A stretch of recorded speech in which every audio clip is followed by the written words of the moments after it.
ವರ್ಷ ಒಳಗ ಒಂದ್ ಸಲ ಬರುವ ಜಾತ್ರಿ ಅದು ಗುಡ್ಡಾಪುರ ದಾನಮ್ಮ ದೇವಿಯ ಜಾತ್ರಿ. ಅದ್ರಾಗ ಎಷ್ಟೋ ಭಕ್ತಾದಿಗಳು ನಡ್ಕೋತ ಹೋಗ್ತಾರ. ಆ ಗುಡ್ಡಾಪುರ ದಾನಮ್ಮ ದೇವಿದು ಒಂದು ಸಣ್ಣ ಸೇವೆ ಮಾಡಕ ಅವಕಾಶ ಸಿಕ್ಕೈತ್ರಿ. ಅದಕ್ಕ ನಾವ್ ಎಲ್ಲಾ ದೋಸ್ತರು ಒಂದು ಸಣ್ಣ ಸೇವೆ ಮಾಡತ್ತೀವಿ. ಫೈನಲಿ ನಮ್ ಲೊಕೇಶನ್ ಬಂದ್ ನಿಂತೇವಿ ಅಂಡ್ ಬಿಸ್ಕೆಟ್ ಪ್ಯಾಕೆಟ್ಸ್ ಎಲ್ಲಾ ಹರಿದು ಓಪನ್ ಮಾಡತ್ತಿದ್ದೇವಿ. ಹಂಗೆ ಭಕ್ತಾದಿಗಳು ಬರ್ತಾ ಇದ್ರು. ಬರ್ತಾ ಬರ್ತಾ ಭಕ್ತಾದಿಗಳು ಜಾಸ್ತಿ ಆದ್ರು.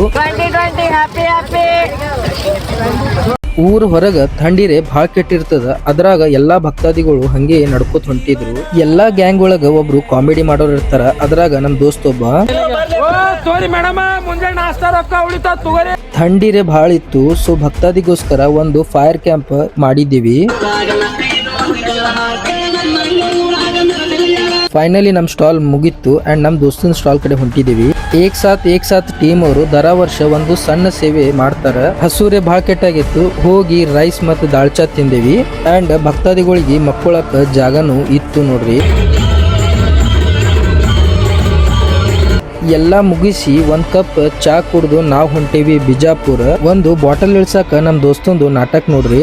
ಹಿಂಗ ಕ್ಯಾಂಪ್ ಮಾಡಿ ಯಾಕೆ ಕೂತೇವ ಅಂದ್ರ ಏನೇನ್ ಕಾಮಿಡಿ ಆಗ್ಯದ ಅದು ಡಿಸ್ಕಷನ್ ಆಗ್ತದ.